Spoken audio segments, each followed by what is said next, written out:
É o Gazeta Entrevista que está no ar pela sua TV Gazeta Rede Record. Quero agradecer sua audiência, seu carinho em todos os municípios que recebem o sinal da TV Gazeta da Rede Record. Obrigado a você que nos ajuda, inclusive, a fazer o Gazeta Entrevista.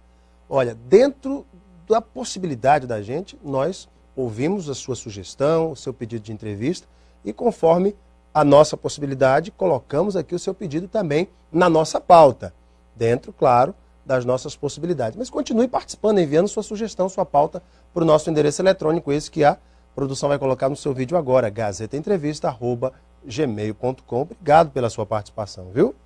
Gente, eu gosto de bater um papo acompanhado de um Guaraná Antártica, porque ele tem o sabor do Brasil, está presente nos melhores momentos da nossa vida, no futebol com os amigos, no aniversário da criançada, no enterro da sogra, em todos os bons momentos da vida tem Guaraná Antártica. Guaraná Antártica, o sabor do Brasil, distribuído no Acre pela Acrebir, distribuidora Ambev. Um beijo para minha sogra, né? Eu fico brincando com ela, mas amo minha sogra. Sogra é coisa boa, né, gente? Sogra é coisa boa. Senador Aníbal Diniz, muito boa noite, tudo bem?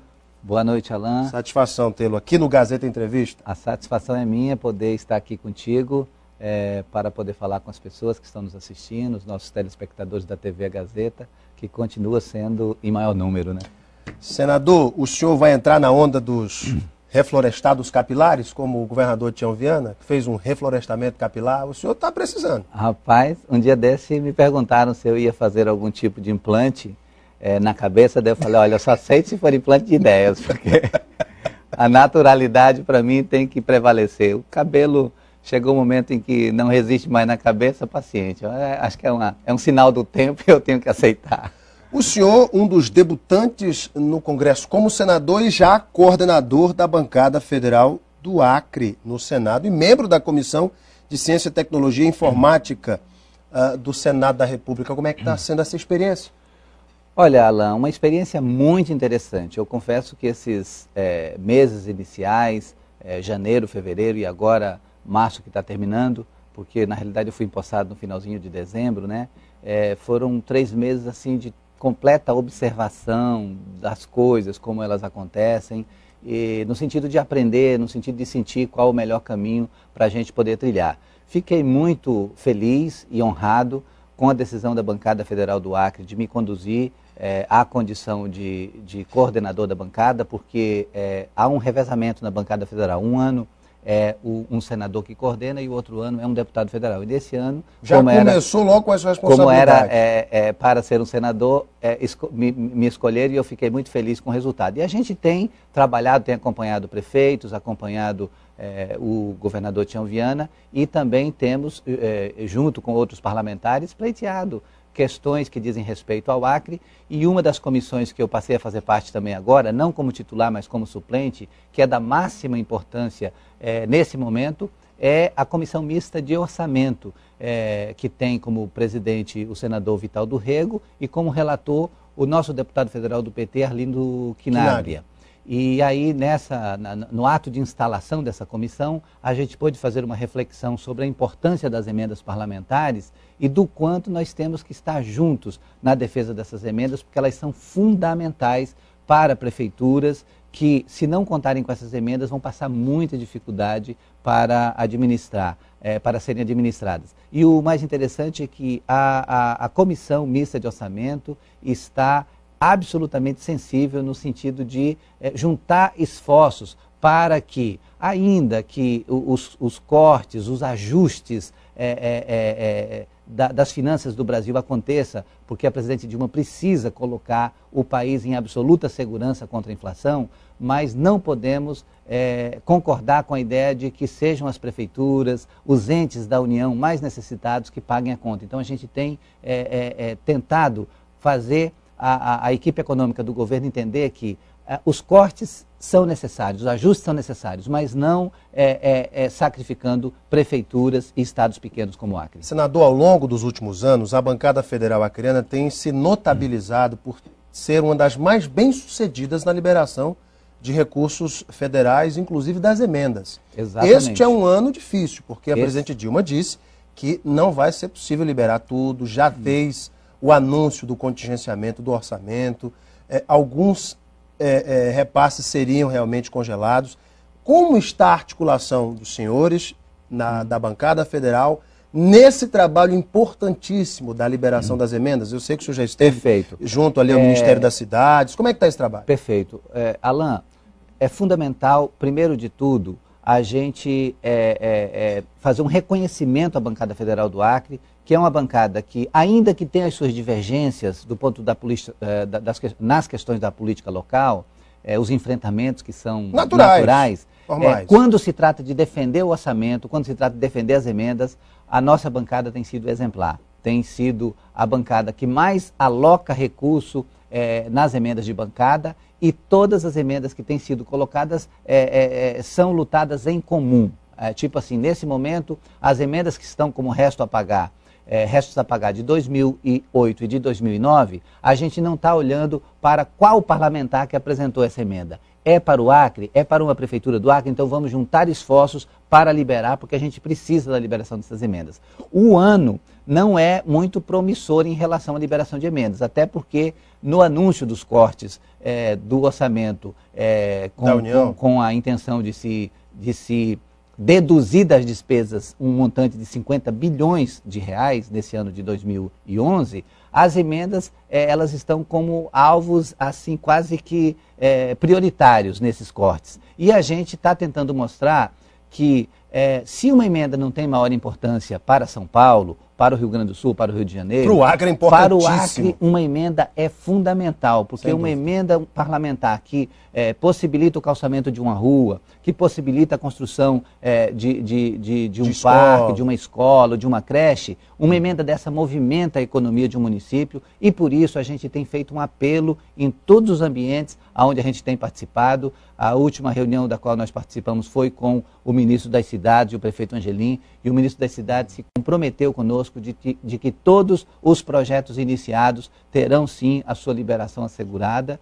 e ao mesmo tempo a gente teve no Ministério da Integração, que tem uma batalha tremenda sendo travada lá, para ver se a gente consegue a liberação dos restos a pagar, porque realmente tem muitas prefeituras do estado que estão absolutamente dependentes dessas emendas para fazer algum investimento em 2011, porque senão vão ter que administrar só a folha de pagamento, e isso não é legal para a população. Sem dúvida. Senador, a reforma política é um dos temas mais importantes sendo tratada hoje no Congresso, principalmente porque o Senado já tem sua comissão especial, da qual faz parte o senador Jorge Viana, e que tem pontos dentro desta reforma política que são muito caros a partidos como o PT. O PT, por exemplo, defende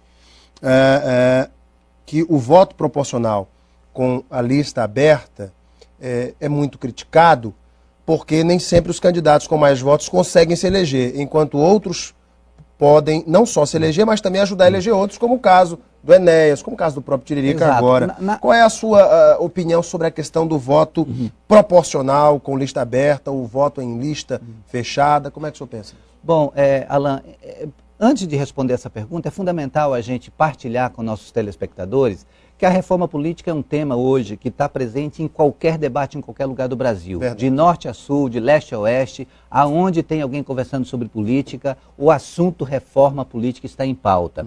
E isso é legítimo porque o povo brasileiro gosta de política tanto quanto de futebol. Então, aonde tem um assunto de futebol, sempre as pessoas têm opinião a manifestar a respeito da qualidade dos jogadores, da arbitragem e tudo. E a mesma coisa em relação à política. Onde tem um assunto acontecendo em relação à política, com certeza as pessoas têm opinião a respeito de todos os temas que estão sendo tratados. Então, a reforma política é um tema polêmico, que exige total abnegação da equipe que está envolvida, seja da comissão do Senado que está apresentando esse anteprojeto para ser apreciado pelo conjunto dos senadores, seja também na comissão da Câmara, ou mesmo na comissão de reforma da política em si, puxada pelo ministro Toffoli também, no sentido de contribuir para essa discussão numa outra, digamos assim, numa outra missão diferenciada. E nessa comissão da qual o senador Jorge Viana faz parte, os temas foram divididos por prioridade. Foram priorizados 11 temas e esses temas estão sendo discutidos a uma média de 2 temas por reunião, e eles pretendem agora, com mais 2 semanas aproximadamente, concluir a discussão desses temas para apresentar uma proposta para ser apreciada pelo conjunto dos senadores. E um tema como esse que você abordou agora, que também é um tema polêmico, mas que passou, que é o voto para candidaturas proporcionais em lista, conforme foi proposto pelo Partido dos Trabalhadores, que é uma tese do terceiro congresso do PT, que é o voto em lista, né, com a lista fechada e pré-ordenada. Por quê? Porque dessa maneira a gente vai dar o valor merecido ao partido. Fortalece o partido. Ele tem que ser compreendido como algo acima dos mandatos. Nesse caso, o mandato seria do partido e não do parlamentar. Exatamente, essa é a intenção. A fidelidade partidária se consolida. Exatamente, porque você vai pegar 3 temas aí, você vai dar a resposta a 3 temas de uma só vez. A fidelidade partidária vai estar contemplada porque o partido passa a ser o detentor do mandato mesmo. O financiamento público de campanha. E o financiamento público de campanha, porque o financiamento público de campanha, ele é inviável quando se trata de financiar pessoas, indivíduos, com suas ideias próprias. Agora, quando se financia um partido, partido A com ideias tais, partido B com ideias tais e partido C com ideias tais, no cômputo geral dos votos, os eleitores serão votados um percentual X na ideia tal, por uma postura mais à esquerda, mais socialista, ou então por uma postura mais liberalizante, né, mais de centro, ou conservadora. Então, na medida em que a apuração acontece desses votos, aí sim, de acordo com os votos obtidos por cada partido, por cada força política, ele vai ter uma composição e aí sim, colocando os seus melhores para defender as suas ideias dentro do parlamento. Dessa maneira, a gente acredita que vai estar contribuindo imensamente para estabelecer uma política de qualidade no plano nacional, com fidelidade e com respeito a posições, porque daí não vai ficar essa salada de partidos, salada de posições que a pessoa se elege hoje por um partido, amanhã já está defendendo outra posição que não tem nada a ver com o partido pelo qual ele foi eleito. Muito bem. Inclusive, sobre esse tema reforma política, a gente volta logo após o intervalo, eu quero deixar um tema no ar. Senador, o PMN entrou com uma ação junto à mesa diretora do Senado para a perda do seu mandato. Uma ação que já se arrasta há muito tempo, já foi aqui no TRE Acreano e também no Supremo. O PT já emitiu uma nota em seu favor e eu quero tratar desse tema após o intervalo. Tá ok? Tudo bem. Vamos dar uma paradinha para o intervalo. Eu volto aqui a bater um papo com o senador Aníbal Diniz, aqui no Gazeta Entrevista. Você é nosso convidado. Até já.